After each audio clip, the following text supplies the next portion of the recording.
Good morning student. आज आप लोगों को कक्षा 12 के फिजिक्स ऑप्टिक्स चैप्टर के अगले टॉपिक्स पतले लेंस के द्वारा किरणों का विचलन बतलाया जा रहा है। तो deviation of a ray due to a thin lens. देखिए इसमें क्या है कि विचलन, किरणों का जो विचलन होता है, जैसे मान के चलिए ये कोई वस्तु है। यहाँ से किरण जो है ये विरल माध्यम से सघन माध्यम में प्रवेश करती है और सघन माध्यम से पुनः विरल माध्यम में जाती है, तो अभिलंब से दूर भाग जाती है। तो ये देखिए जो यहाँ से जो ये किरण ये सीधा जा रही है, ये विचलन कोण हो गया। ये जो विचलन है ये डेल्टा विचलन बना रही है। और यहाँ पर हमने ये कोण को अल्फा माना और ये कोण को बीटा माना, और ये यहाँ से यहाँ तक की जो ऊंचाई है वो h माना गया है। और यहाँ से यहाँ तक की जो दूरी बताई गई है वो u, और यहाँ से यहाँ तक की जो दूरी बताई गई है v, यानी ये वस्तु दूरी हो गई और ये प्रतिबिंब दूरी हो गई। तो हम लिख सकते हैं कि माना कि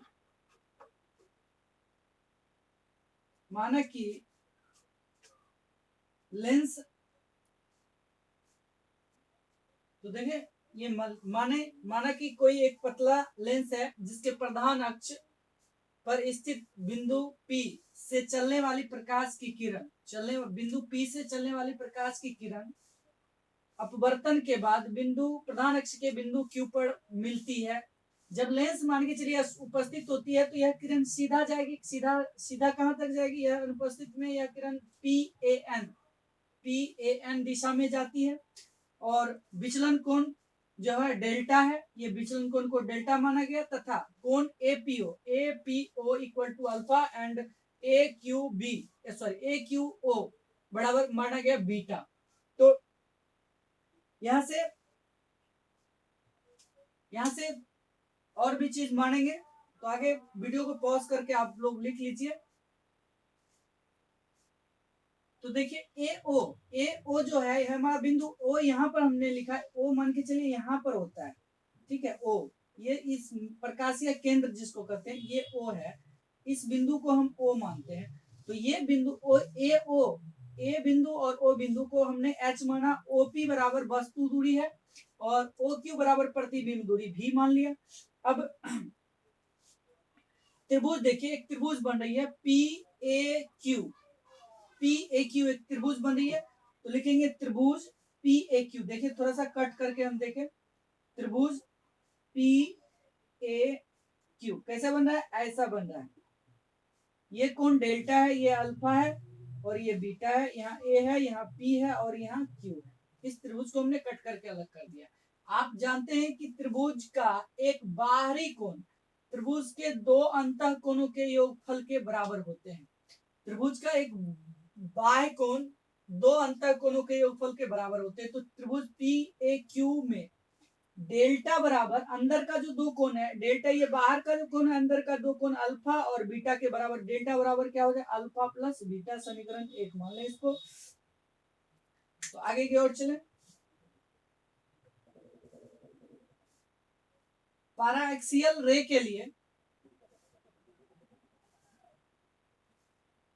यानी उपाक्षीय किरणों के लिए अल्फा और बीटा का मान क्या होता है, छोटा होता है। अब छोटे के लिए हम स्पर्श यानी टेन का उपयोग करते हैं। अब आप टेन का उपयोग करते हैं, यानी अल्फा बराबर 10 अल्फा एंड बीटा बराबर 10 बीटा। तो 10 बीटा, अब देखिए यहां से मान के चलें अल्फा बराबर 10 अल्फा और बीटा बराबर 10 बीटा।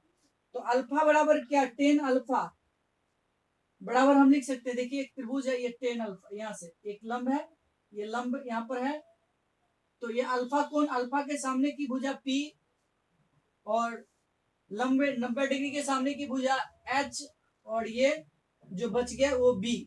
तो क्या होगा, टेन थीटा बराबर, जैसे सूत्र होता है P/B, तो क्या लिख सकते हैं H/OP, यानी हम लिख सकते हैं AO/OP। Therefore AO equal to हमने H माना है और OP बराबर, देखिए लेफ्ट इस साइड बन रही है, इस साइड U बन रही है, तो लेफ्ट साइड ऑलवेज हमने आप लोगों को चिन्ह परिपाटी बताए थे, लेफ्ट साइड क्या होता है, निगेटिव होता है, तो हमने -u यहाँ पर लिख दिया।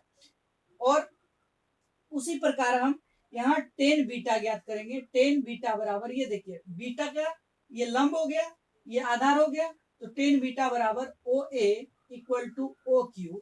देयरफॉर हम O A equal to H और O Q equal to B को लिख सकते हैं। अब लिखेंगे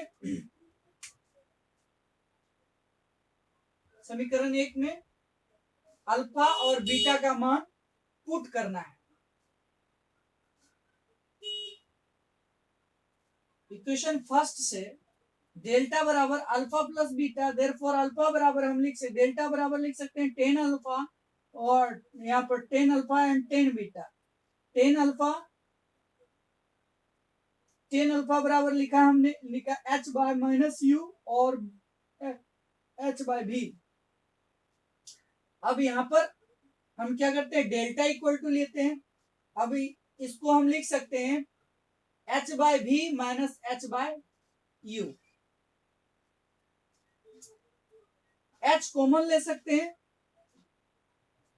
तो क्या आ सकता है 1 by v minus 1 by u. Therefore lens formula से हम यहाँ लिख सकते हैं, लेंस सूत्र से क्या लेंस सूत्र होता है 1 by v minus 1 by you. इसको समीकरण मान लीजिए 2, नहीं तो, और यहाँ पर 1 by v minus 1 by u equal to 1 by F.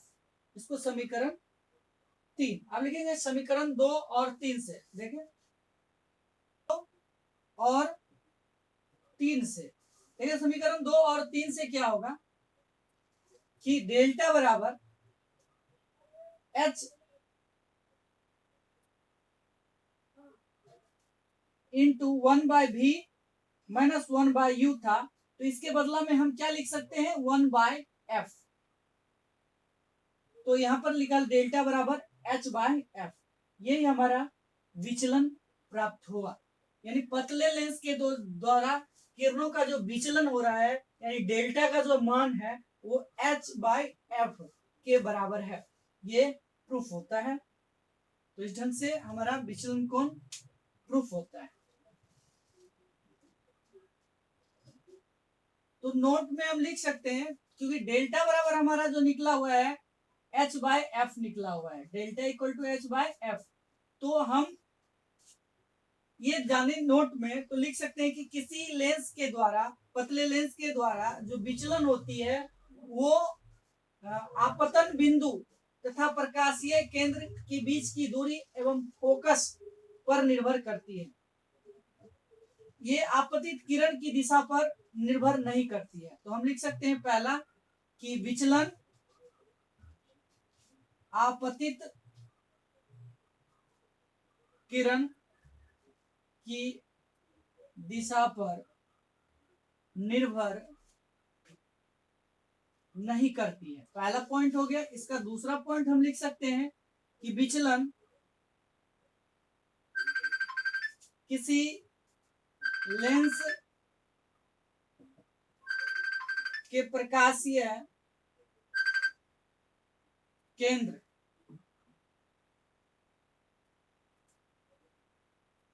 से आपतन बिंदु, प्रकाशीय केंद्र से आपतन बिंदु की ऊंचाई ब्रैकेट में दे h एवं लेंस के फोकस दूरी पर निर्भर करती है। ये हमारा मेन पॉइंट हो गया। तो देखें नोट जो है ये आपका 2 नोट इसमें बनता है। मुख्य बातें हैं कि विचलन आपतित किरण की दिशा पर निर्भर नहीं करती है ना। ये जो डेविएशन है वो जो आपतित किरण है, आने वाली प्रकाश की किरण की जो डायरेक्शन होती है उस डायरेक्शन पर डिपेंड नहीं करती है। और ये लेंस की प्रकाशीय केंद्र और जहां आपतित होती है उस बिंदु के ऊंचाई एवं फोकस दूरी पर निर्भर करती है। अर्थात ये भी हम कह सकते हैं कि किसी लेंस के किरणों का विचलित करने की जो क्षमता होती है वो फोकस दूरी की व्युत्क्रम व्युत्क्रमानुपाती होती है। हम ऐसा भी लिख सकते हैं, अगर H को हटा दें तो यहाँ पर लिखेंगे तीसरा नंबर पॉइंट होगा, H को अगर हटाते हैं तो डेल्टा समानुपाती 1/f, ऐसा हम लिख सकते हैं, because H equal to constant यहाँ हम दे दें तो हम लिख सकते हैं कि किसी भी लेंस का किरणों का जो विचलन होता है वो फोकस दूरी के व्युत्क्रमानुपाती, यानी फोकस दूरी जितनी अधिक होगी व्युत्क्रम उतना ही, विचलन उतना ही कम होगा, और फोकस दूरी जितना ही कम होगा, जिस लेंस की फोकस दूरी जितना ही कम होगी विचलन उस लेंस की उतना ही अधिक होगी। तो ये हम लिख सकते हैं, यहाँ लिख सकते हैं कि किसी लेंस के किरणों का विचलन